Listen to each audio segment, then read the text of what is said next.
গোপালগঞ্জ যেন মুজিববাদীদের আশ্রয় কেন্দ্র হয়ে উঠতে না পারে। যদি পুলিশ প্রশাসন ব্যর্থ হয়, নিজেদেরকে রক্ষা করার দায়িত্ব, নিজেদের জেলার মর্যাদা রক্ষা করার দায়িত্ব, বাংলাদেশকে রক্ষা করার দায়িত্ব আমাদের নিজেদেরকেই নিতে হবে।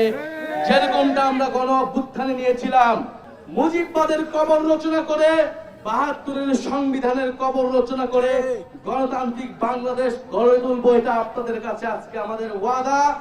গোপালগঞ্জ বাংলাদেশের হয়ে উঠতে পারে নাই, আপনারা বাংলাদেশের হয়ে উঠুন। আওয়ামী লীগ পরিকল্পিতভাবে গোপালগঞ্জকে বাংলাদেশ থেকে বিচ্ছিন্ন করেছে, ভবিষ্যৎ প্রজন্মের ভবিষ্যৎকে সংকটে ফেলেছে। একটা মিথ তৈরি করে রাখা হয়েছিল যে গোপালগঞ্জে আওয়ামী লীগের বাইরে কেউ প্রোগ্রাম করতে পারবে না। এই মিথ আজকে জাতীয় নাগরিক পার্টি ভেঙে দিয়েছে। জাতীয় নাগরিক পার্টি এবং গণ অভ্যুত্থানের নেতৃবৃন্দদের হত্যার উদ্দেশ্যে তারা সেই কর্মসূচিতে জঙ্গি কায়দায় হামলা করে। জাতীয় নাগরিক পার্টি আগামীকাল সারা দেশে বিক্ষোভ কর্মসূচি পালন করবে এই সশস্ত্র হামলার প্রতিবাদে।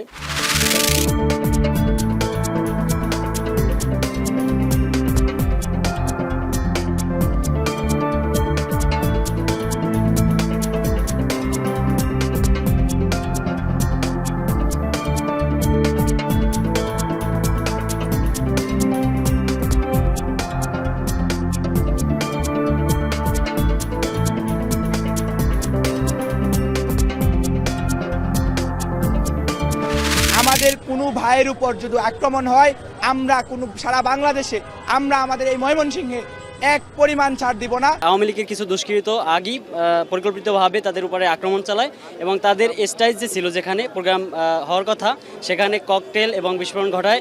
যেভাবে ফ্যাসিস্টরা আক্রমণ করেছে সেটার যদি সুষ্ঠু বিচার যদি না হয় এবং বাংলাদেশে আওয়ামী লীগের নিশ্চিহ্ন না হওয়া পর্যন্ত আমাদের আন্দোলন চলমান থাকবে। এটা কোনোভাবেই গ্রহণযোগ্য না। এটা অবশ্যই শাস্তির মুখোমুখি হবে এবং প্রশাসনের যদি কোনো গাফিলতি থাকে তাহলে প্রশাসনের বিরুদ্ধে ব্যবস্থা নেওয়া হবে। আওয়ামী লীগ 15 বছর যাবত নিজের দলীয় লোক নিয়োগ দিয়ে ধীরে ধীরে এই পুলিশটাকে গড়ে তুলেছে। সেই পুলিশ আমাকে 100% সাপোর্ট প্রথম দিক থেকে দিতে পারবে বলেন? আমরা একটা ধ্বংস, পুরা রাষ্ট্রকে শেখ হাসিনার ফ্যাসিস্ট রেজিম একটা ধ্বংস স্তূপে পরিণত করে গেছে।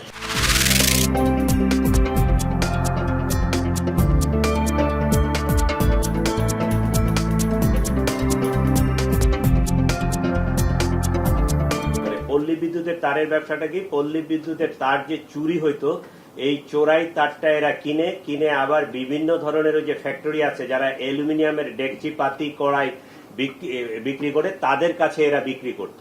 বিগত 17 বছর ধরে এই কাজ করছে। কিন্তু সোহাগ এই 5 আগস্টের পট পরিবর্তনের ফলে সে আবার তার ভোল পাল্টায়া এদিকে আসছে। এইখানে আরেকটা গ্রুপ এই ব্যবসার সাথে জড়াই গেছে। ওই তখন ব্যবসায়িক একটা বিভেদ তৈরি হয়েছে দুইজনের মধ্যে এবং এরা আগে থেকেই পূর্ব পরিচিত।